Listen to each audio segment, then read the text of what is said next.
Family Guy is known to break the fourth wall to call themselves, and even us, out, but since it would be a ridiculously long video to cover every time they've done this, we've made a list of the 100 greatest fourth wall breaks the show's ever done. Starting with Quagmire and Meg, where Peter and Lois run into a little issue when the animator falls asleep on the job. I wonder what's causing all this traffic.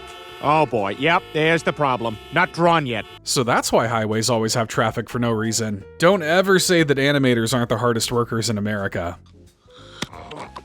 Well, yep.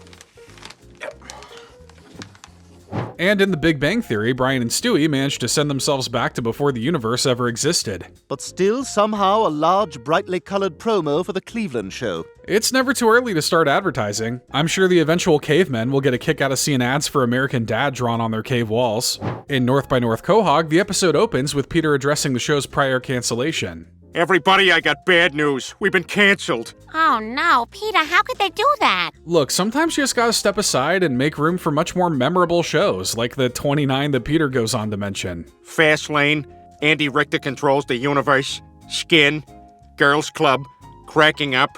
Shows that I'm sure all had illustrious legacies. But if Family Guy's back on the air, then that means... Well, I suppose if all those shows go down the tubes, we might have a shot. And in Dial Meg for Murder, Peter tries to figure out what the plot of the episode's gonna be. In this week's TV guide, it says Peter gets more than he bargained for when he joins the rodeo. More than he bargained for is putting it very, very lightly. But he should have kept reading, because the guide would have also let him know about the other big plot happening in this episode. Peter gets more than he bargains for when he joins the rodeo. Boy, did I. And Meg dates a prison escapee! In Blind Ambition, Peter questions the timeline of Bonnie's pregnancy. Bonnie, you've been pregnant for like 6 years, all right? Either have the baby or don't. This is, of course, a playful little nod to the show's non-linear timeline, as they acknowledge time passing without anyone actually getting older. But it sounds like Susie might be the first newborn to need immediate enrollment into kindergarten. And the ending of Con Air's reveals a shocking truth about the entire episode. Yes, that's right.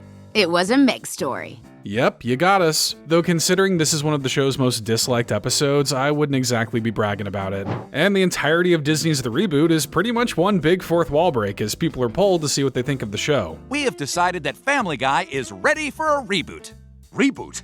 I thought they said it was a couple of tweaks. But reboots are all the rage right now. Remember that Doolittle reboot? No? Well, you're missing out on straight garbage. We're stuck being Fox. We have to deal with it, okay? I watch Fox. No, you don't. Nobody does. And similarly, You Can't Handle the Booth gives us a peek into the behind-the-scenes drama that envelops the cast of Family Guy. Mr. Griffin was able to negotiate a higher salary because he's still paying alimony to his first wife. First wife? What? Yeah, they always tell you, don't live with your friends and don't work with your family. That's why Honey Boo Boo allegedly got into a fistfight with her mother, or so I've been told. But at least it still gives us a look at what the family's like behind the scenes. This is the stupidest thing I've ever seen. And Inside Family Guy actually takes us inside the weekly production of the show. And here we are, the Family Guy writer's room. That's a lot of cooks in the kitchen. Suddenly, the quality of some of these episodes is starting to make a little more sense. And you may be surprised to learn that the stars are hardly any different than the people they portray on screen. I read this piece of garbage script. It's only one page. That's never gonna cut it. That's just the cover. But the episode Three Kings is all just one big fourth wall break since Peter is retelling the stories directly to the audience. So I went to the library and picked up 3 books by the greatest author of the last 1,000 years, Stephen King. Kinda surprised his answer wasn't Playboy or Jugs. I'm proud of him. But to make this even more meta, there are also some fourth wall breaks within the fourth wall breaks. And since you're black and I'm white, that makes it more special for the audience. Oh god, he can see me. This channel doesn't work if he can perceive me. He'll come for me, I know it. However, in Don't Make Me Over, there are 2 fourth wall breaks, the first being the episode's ending like it's SNL. Listen, thanks everybody, I had a great time tonight. I want to thank Jimmy Fallon for being such a good sport. But the nods to the audience don't stop there, as Brian gets pretty annoyed that we're looking at him when he turns the TV off right before showtime at the Apollo. What? I'm tired. It has nothing to do with the fact that it's a black show. Sure thing, buddy. And I suppose that all-white outfit of yours is just a coincidence too, huh? And in I'm Joyce Kinney, Peter calls out some of the churchgoers for being NPCs. And what does it matter what those people in church think? I mean, most of them are just random background people we've never seen before anyway. That's true. That's not even the usual priest character. This show changes those guys out like normal people change clothes. And Love Actually has 2 fourth wall breaks, the first happening when Stewie and Brian discuss a confusing element of the show. She's only gonna get the gist of what you're saying. Really? Isn't she one of those people outside the family who can understand me? They're of course talking about the inconsistencies of exactly who can understand Stewie. The imaginary film crew chiming in is just the cherry on top of this meta Sunday. We're filming! Okay, all right, sorry. Ring the doorbell. And another fourth wall break occurs later in the episode when Cleveland lets the audience know just how he's feeling to have 2 women pining after him. I'm no meteorologist, but I'm pretty sure it's raining He jokes, but that's actually a very serious form of inclement weather. Property will be damaged and crops will die, but I'm glad you're feeling good about yourself, Cleveland. In Brian the Bachelor, Herbert gets very excited about the little show he witnesses.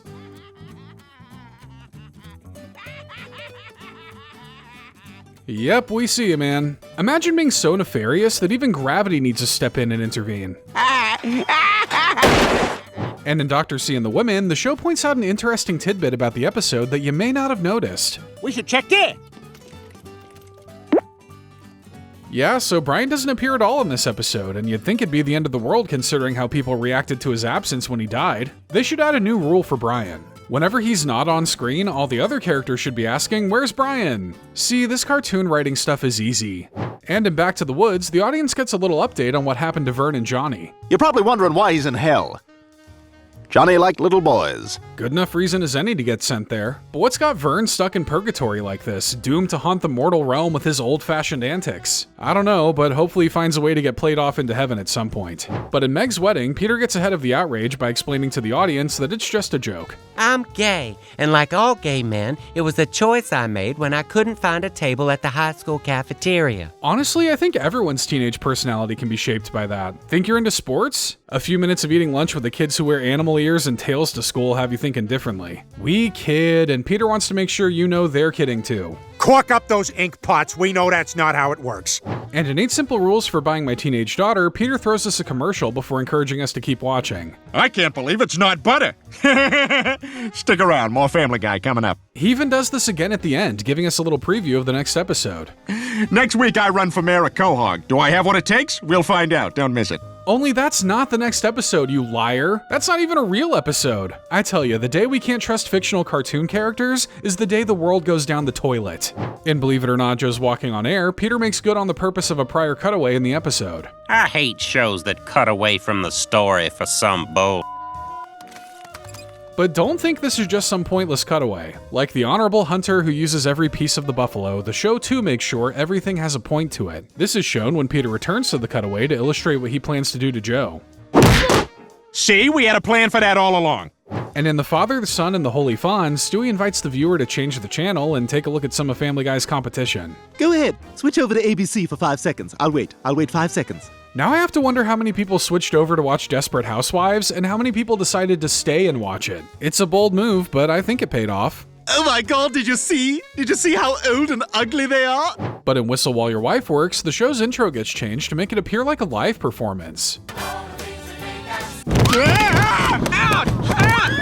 This was the first time the show pulled a fast one in its opening, and we bet it caught a lot of people by surprise. Good guy Stewie even steps in to cut the recording so there's less evidence for the lawsuit. Smart thinking, little man. You know, you should probably go ahead and shut that off. But in Peter's progress, Stewie would take a shot at a show for advertising during his screen time. You and I are like... I'm sorry, is my wedding interrupting your promotion? I get it. When else are you gonna have the entire kingdom in one place? Weddings are where we like to promote the channel too. But these kinds of advertisements used to be commonplace in the golden age of cable, as the show later makes clear with good old shovin' buddies. Is that a real show? No, it's somebody's making a joke, forget it. Don't dish shovin' buddies like that. I'm still holding out for 6 seasons in a movie. And in New Kidney in Town, it's revealed that you can tell how much time has passed by just looking at the caption of the prior scene. Doc, I don't know how much more of this I can take. It's been 3 weeks. I know, I saw the caption. What else can this guy see? Does he ever wonder why people's names in blue text just pop up at the beginning of each day? In Saving Private Brian, Stewie lets the audience know he did them a solid by killing off a pair of recurring characters. That's ridiculous. I'll tell you what's ridiculous. The Kaiser. Somebody should put him on a roll. Remember Vaudeville's Vern and Johnny that we mentioned earlier? Well, you have Stewie to thank for them not being around anymore. Okay, they're dead, all right? We're not going to be seeing him again. Don't ever say the show doesn't listen to its fans. Pretty sure it was you sickos that got Doug killed a few seasons ago. And in Boys Do Cry, Peter makes a passive-aggressive speech towards people who take watching television a bit too seriously. If you're watching a TV show and you decide to take your values from that, you're an idiot. And that camera zoom near the end really starts to make the whole thing feel pretty pointed. Who would have thought that a show that was canceled twice would have so much to say on people complaining about the content of TV shows when it's so easy to simply not watch them? Yeah. And in Padre de Familia, Peter once again throws us to commercials after finding out he was born in Mexico. Holy crap! Looks like I've got myself in a bind. It sure was nice of him to bring the mood up after that shocking, harrowing news. He even sings us a little jingle to let us know it's all gonna be alright. 'Cause we've got Cleveland, and Quagmire, and Joe, and Mort, and all your cartoon pals! And in Trump Guy, a few characters get to write some of their own political jokes into the episode. What'll you have, disgraced political oddity Roger Stone? I'll take the 5th. That works on 2 levels. But don't worry, the show manages to get someone who's more willing to sit in the middle rather than only making fun of one side. I wrote that one. Why are we so damn divided, America? Really makes you think, doesn't it? Thanks for the insightful commentary, Chris. And in Play It Again, Brian, Peter and Lois enter the commercial break with a quirky moment that Peter really wants you to know is funny. I'll start packing. All right, man, I get it. I'll laugh at the cliche. Just please step away from my face. And there are yet again 2 fourth wall breaks in I Dream of Jesus, where Peter lets us know what we're all thinking after having Jesus berate President Bush live on television. How you ever got to be president of anything is totally amazing. Boy, wouldn't it be great if life were like this? But that little bit of atheistic fanfiction isn't the only example. Peter also makes sure that Surfin' Bird, a song you will hear numerous times in this episode, is ingrained in your brain in the most aggressive way possible. Bird, bird, bird, bird, bird, don't wanna bird, bird, bird, bird, bird, don't wanna bird. And in Big Man on Hippocampus, the intro into the first commercial break is preceded by an Adult Swim bumper. Adult Swim is known for doing this style of bumper as their shows head into commercials, and the show wanted to use them to tell people to watch Family Guy and Adult Swim since they don't censor the episodes like Fox. Confusingly enough, these bumpers still play when you're watching the episode on Adult Swim, too. So it's just to remind you that if you're thinking of hopping over to Fox, don't. And in Road to Germany, Brian makes a pointed comment directed towards the numerous government officials who are definitely watching the show. But where do we find uranium in World War II Europe? There's only one place. Brian makes mention that it's in Berlin, Germany, where nuclear weapons are being developed. When Stewie questions why America didn't intervene earlier, Brian has the kind of surface-level political take you'd expect from him. Maybe because they don't have any oil? Oh, clap, clap, clap, clap, clap. Yes, well done, Brian. You've earned your Reddit gold for the day. And with the splendid source, the whole episode is essentially a fourth wall break because Peter is recounting the story directly to the audience. It all began innocently enough with my stupid wife showing me some dumbass brochure. Okay, insulting your wife. Great start for a reliable narrator. But there's also one more fourth wall break revolving around Cleveland's supposed surprise return in this episode. Who knew we'd run into you here except everyone if Fox ruined it in the promos? But in Not All Dogs Go to Heaven, Peter gives you a warning about what's to come in the show. That's right, folks, it's gonna be a Meg episode. Stick around for the fun. At least he's cool with people changing the channel. If he had the power, I'm sure he'd do the same too. There's the clicker. No one would blame you. And in Halloween on Spooner Street, Brian mentions they need to use made-up candy names to avoid copyright. A $64,000 bar, a Not a Finger, and a Dawkins peanut butter disc. God, I hate television. Yeah, but now I'm kinda craving a Not a Finger. No idea what that is, other than it's supposedly not a finger. Are you guys tired of our dad jokes yet? But Steroids has 2 fourth wall breaks, the first being Peter berating the audience for judging his actions. I guess I should lie on top of her to keep her warm. What are you looking at? It's a cartoon! Be that as it may, it doesn't make what's going on here any less uncomfortable. But for something a little more lighthearted, we later on get to see Stewie use his saggy skin to soar through the air like a flying squirrel, aka Classic Rocky. And now, here's something we hope you'll really like. And after Stewie gets beaten up and Spy's reminiscent of us, he's unable to properly set up his cutaway. I haven't been this... since I... Apparently when you fail to set up your cutaway, it just creates a version of you suspended in nothingness. Kinda like Severance, but way more confusing, if you can believe that. Oh, there's track star Wilma Rudolph. Obviously, she had something to do with the gag. And we're sure it was very funny, or heartwarming, or weird, maybe? Well, it was definitely going to be something. And the episode Da Boom turns out to have all been a dream had by a character from an old show. Oh, Bobby, I just had the weirdest dream. I dreamt I saw the strangest episode of Family Guy. To be fair, that was probably the strangest episode the show had done up to that point. Kinda makes it even stranger with this reference to the TV show Dallas's dream season. Also makes it even weirder that they don't even seem to know what they're talking about. What's Family Guy?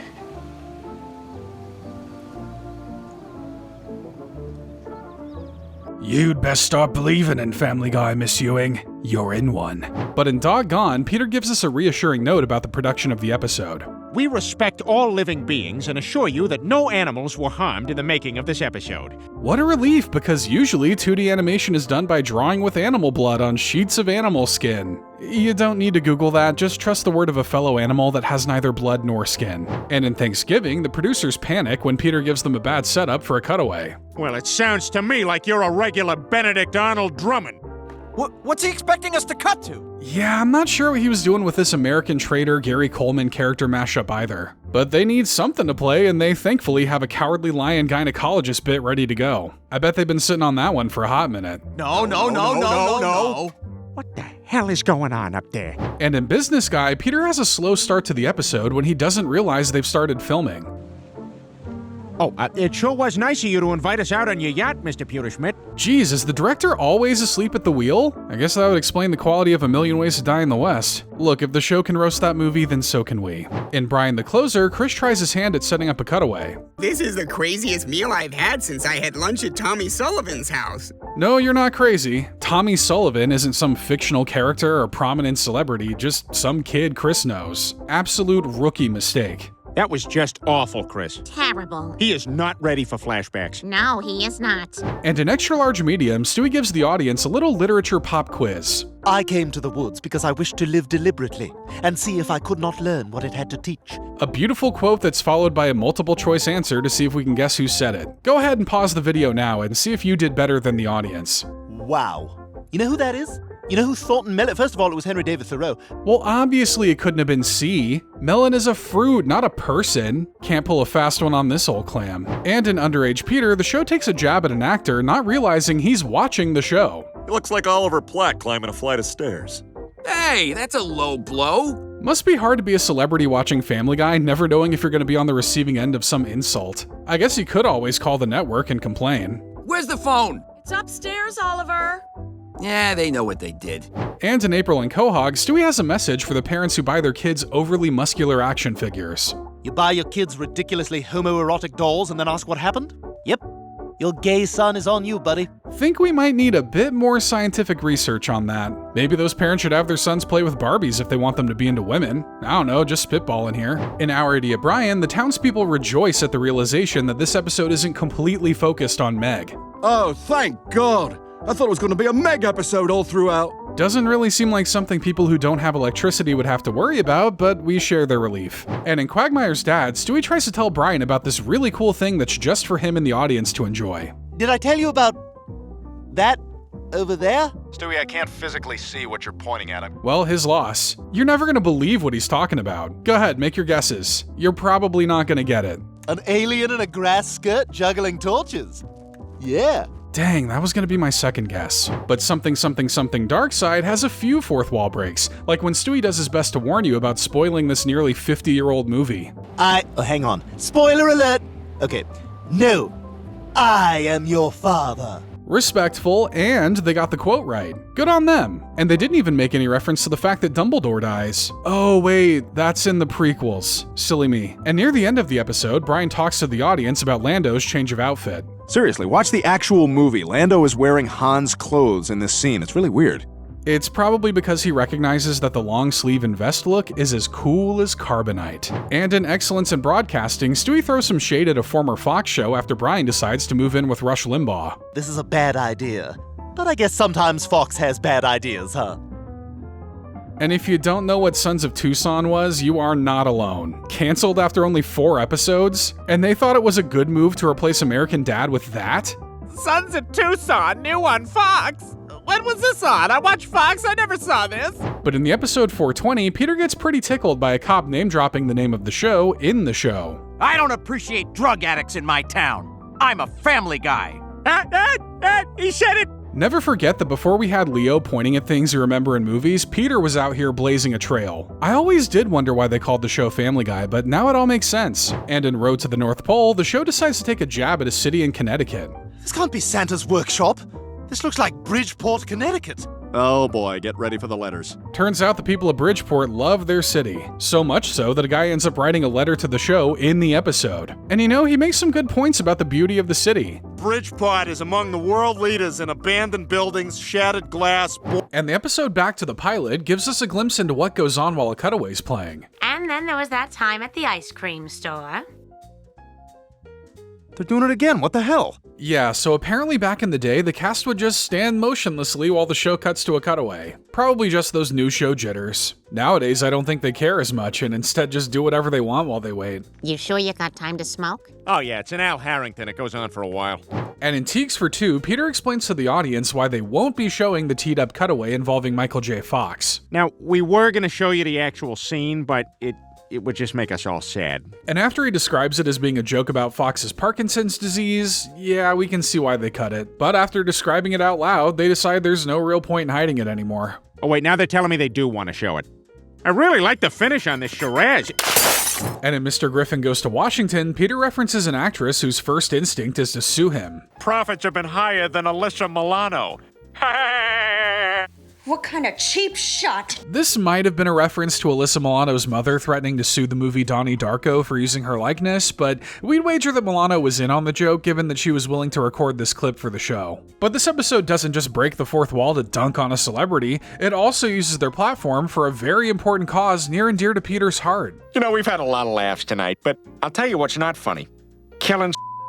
But in Lethal Weapons, Peter criticizes Fox and the show ends up paying the price. And shame on the network that puts this junk on the air. Peter, maybe you shouldn't say anything bad about the network. Hey, it's a free country. He can say whatever he wants. He can also learn to leave the show with an animation budget of $7.50. I want to go get a beer. And during a family crisis in Seahorse Seashell Party, Stewie decides to try out a new catchphrase for the audience. You may be a dog, but you're a pretty cool cat. Take it home with you. Well, it's about time he tried something new. Victory shall be mine just ain't selling like it used to. And apparently it doesn't take long for the rest of the world to catch on. Oh, wow, everybody's already tweeting Stewie just said that. And in Hot Pocket Dial, Peter dares the audience to question the weird stuff he's into. Ah, yeah. I defy you to tell me exactly what's wrong with this. I think I'm good, man. I've lost too many brain cells trying to comprehend the things you do. And in Jesus, Mary, and Joseph, Peter tries to impress Lois by playing with the names in the opening credits. There it is. Huh?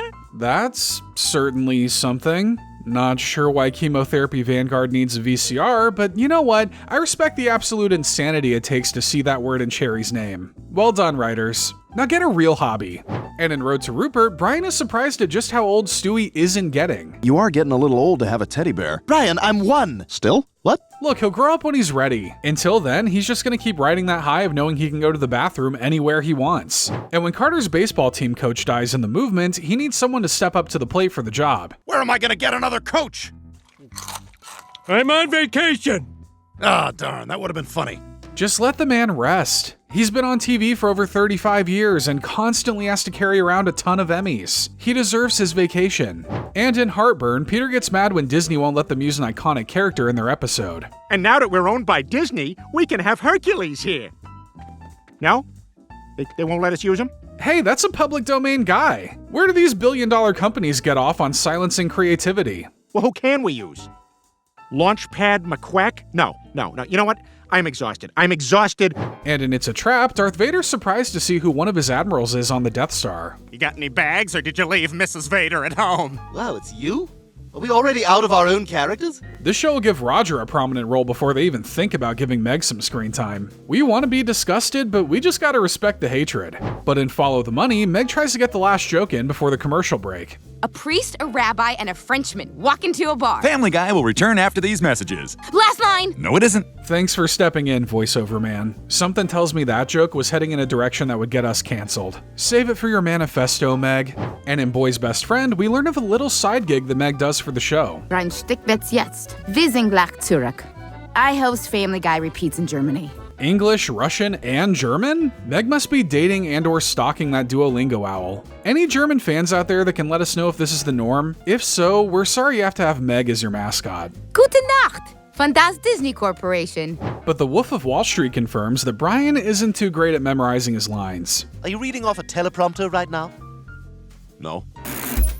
The prompter's down. What do we do? You know, Brian would strike me as one of those actors who don't bother to learn their lines. You're no Marlon Brando, sir. Marlon Brando was barely even Marlon Brando. And during a chase scene in P. Terminator, the cameraman gets a bit too close for comfort. Ah!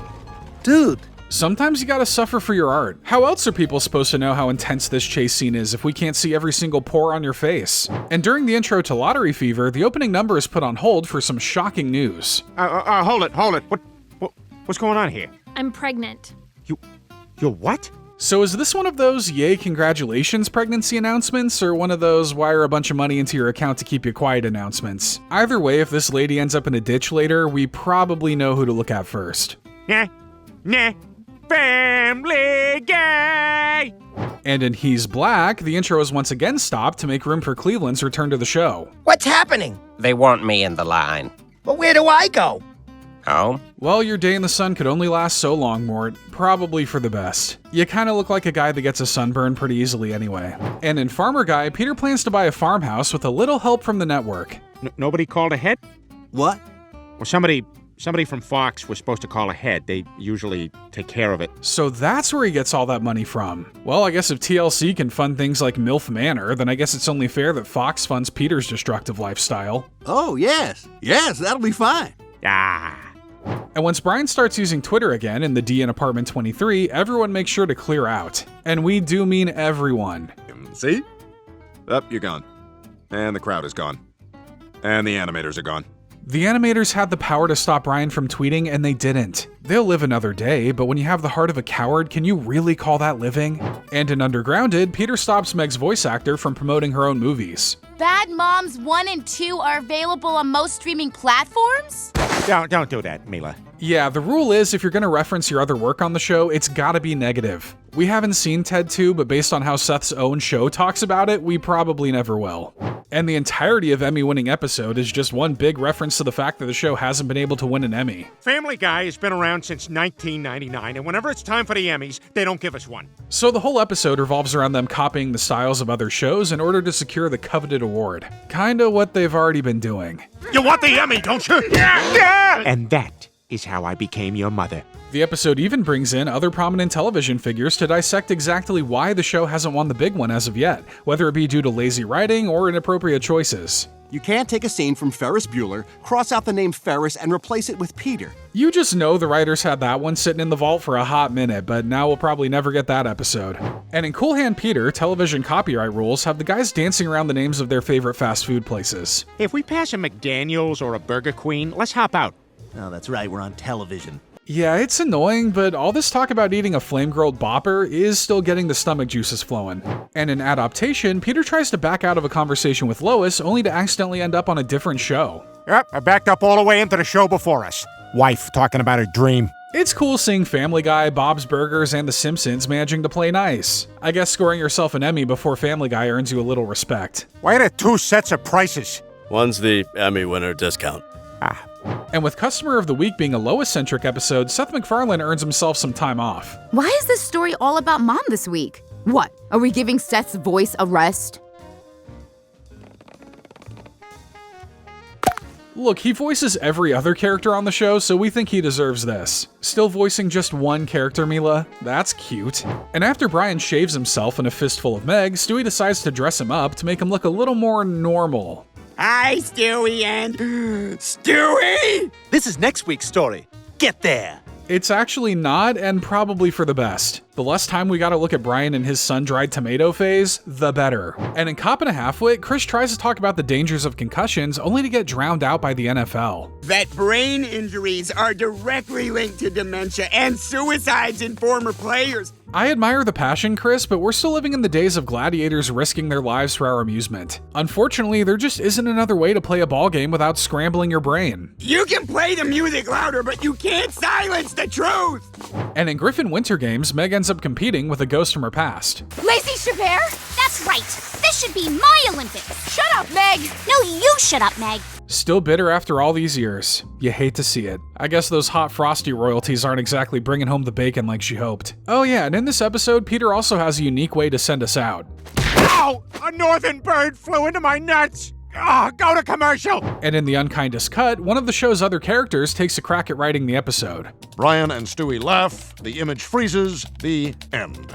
That was a good day's work. Well, I would say don't quit your day job, but honestly, you might want to quit that one too. In Yug Yillamaf, Stewie can tell how far back in time he's gone based on Meg's voice. Oh, he's so cute. Oh my god, we're getting closer to the beginning! You're Lacey Chabert! And if he keeps going back, Chris will get his earring and Lois will be blonde. She should give that look a try again. Blondes have more fun and pay less taxes, I've heard. And in Pal Stewie, a father and son are seen bonding over watching Family Guy when Stewie says his "victory shall be mine" catchphrase. That's what the baby used to say when I was your age. Shut up, Dad! I'm watching Rick and Morty. It's a rough day in every father's life when their child becomes an iPad kid. Parents, don't be like this. Raise your children on Akira Kurosawa films like a responsible adult. And when Peter suggests hiring another Batman to replace Adam West in Wild Wild West, Lois assures him that the show has heard the idea already. That has been pitched every day since Adam West died, and the response has been tepid at best. And who would even do it? George Clooney? Christian Bale? Well, Ben Affleck actually might need the divorce money, so he could maybe do it. And when Brian and Stewie decide to visit Ernest Hemingway at the wrong time in Twain's World, Brian feels compelled to address the audience. If you or someone you know is struggling with depression... Oh yeah, someone's really not gonna kill themselves because a cartoon dog said don't. Hey, it doesn't matter how you get there as long as you get there. Though there are probably better role models to look to than Brian. And during the musical number at the end of Road to Rhode Island, Stewie makes a plea to the powers that be. Until we're syndicated, Fox will never let us die, please? Yeah, about that. Ironically, syndication is eventually what saved the show and brought it back, so it looks like the all-powerful gods and/or demons at Fox heard Stewie's cry. But in Stewie Goes for a Drive, Stewie teaches us the meaning of irony. I'm not getting stabbed by some random guy on the street. See, it's the exact opposite. Oh, it happened anyway.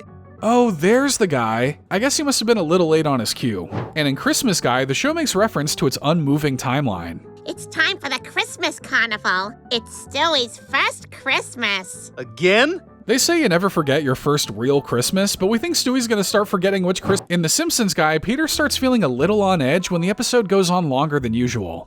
Yeah, I got a job for you riding on something. Peter! Sorry, Lois. I'm tired because we usually only do these things for half an hour. Yeah, and it's usually Brian and Stewie that get those long episodes. Just can't keep up with the energy of the youth and the dogs. And in Peter's Sister, Peter has a plan for the show if he were to die. Tell Stewie he's in charge of the show now.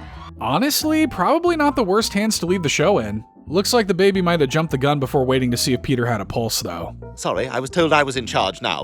Well, if you die, this is kind of the creative direction I'm leaning toward. And in Rich Old Stewie, Lois needs to turn on the captions for the show because of her old age. Little hard of hearing, which is why I turned on the closed captioning. It's about 30 seconds behind, though. I'm a big advocate of closed captioning, but that much of a delay would have me tearing out my eyes. Yeah, we can go ahead and turn that off. And in Trading Places, Dr. Hartman asks the eternal question everyone has wondered about. Hey, what do you guys do after the screen goes black? What do we all do? Do we ascend to some higher plane? Greet our loved ones who passed before us? Become one with the universe on an incomprehensible level? Oh, he's talking about at the end of an episode. Just ignore me. And in Yacht Rocky, Peter gets called out for reusing Chris's "what?" joke, something the show has done plenty of times. If anything, it's a gift to our longtime what viewers. A gift! Merry Christmas! Here's a warmed-over turd from 10 years ago! To be fair, sometimes those things just get better with age. Jokes, I mean. I am of no authority to comment on the process of aging turds. And in Better Off Meg, Meg gets annoyed when her life flashes before her eyes and she isn't in any of the memories.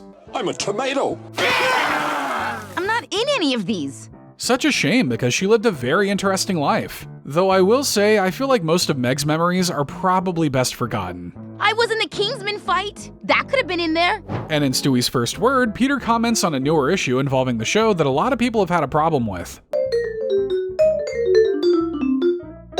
And we don't know how to end these shows anymore, so we just do nonsense. Writing the ending is the hardest part. You have no idea how much of a struggle it is to end these sections on a high note or a good line. So, I don't know, here's this. And when Peter becomes the Grim Reaper in Death is a Bitch, he worries he'll have nothing to watch after he's tasked with killing the stars of Dawson's Creek. Other than the fine programs on Fox. What's ironic about this is that Dawson's Creek would last until 2003, while Family Guy would later be cancelled after the following season. But it looks like Peter got the last laugh. Suck it, Dawson. Go back to your creek or whatever. And in The Bird Reich, Stewie tries to cheer Brian up by listing out a ton of people who are also failed authors. They're all Family Guy writers who've written books and no one's ever heard of them. At least their writing work can live on in Family Guy, a show that can only seem to be cancelled by the impending nuclear apocalypse. Writing is hard, and I think everyone realizes that. Has Seth MacFarlane ever written a book? Oh yeah. How'd it do? A signed copy is cheaper than a new one. And in Lois C.K., Peter and Lois realize they're running out of time and need to wrap up the episode. So I married you for who you are, a good husband, blah, blah, blah, blah, blah. And I married you because you did mouth stuff in the car that one time, but overall, that's not really who you are. Always good to land on I think that was a happy ending. Honestly, it was a bit too quick for me to tell. Well, congrats guys, or I'm sorry that happened to you. And in Chap Stewie, Stewie gets to see how the show's intro was done before he was born.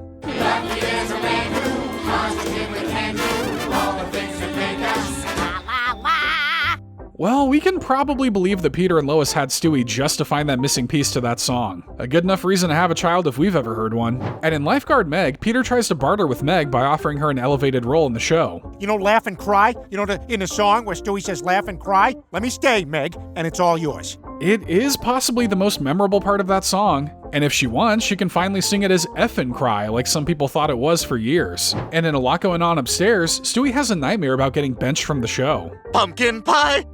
What the hell? Put him on the bench. Wait, please, no, I just wasn't ready. That's showbiz, kid. One day you're on top of the world, and the next you're sitting with the Z-list side characters. Don't worry, we'll put you in soon. Oh, ho, ho! It's funny because you won't be back. And in Be Careful What You Fish For, Peter decides to test the literacy of the audience. So for this next cutaway, we're gonna make you read it. That's right, you heard me. A cutaway like this one is probably funnier with more of a visual, but we still chuckled. And now my brain is energized from reading a few sentences. Thanks, Peter. You just read something, and no one can take that away from you. Proud of you. And in Dog Bites Bear, Peter channels fellow fourth wall breaking icon Deadpool. Call me Red Stool. The treatment didn't give me powers, but it did spread cancer to my aim. Yeah, I mean, Peter and Deadpool have a lot in common. They talk to the audience, they're psychopaths, and their entire personality is giving the most annoying guy you know. And hey, let us break the fourth wall to ask you to hit the like button and subscribe to the channel if you enjoyed this video and want to see even more great Family Guy content.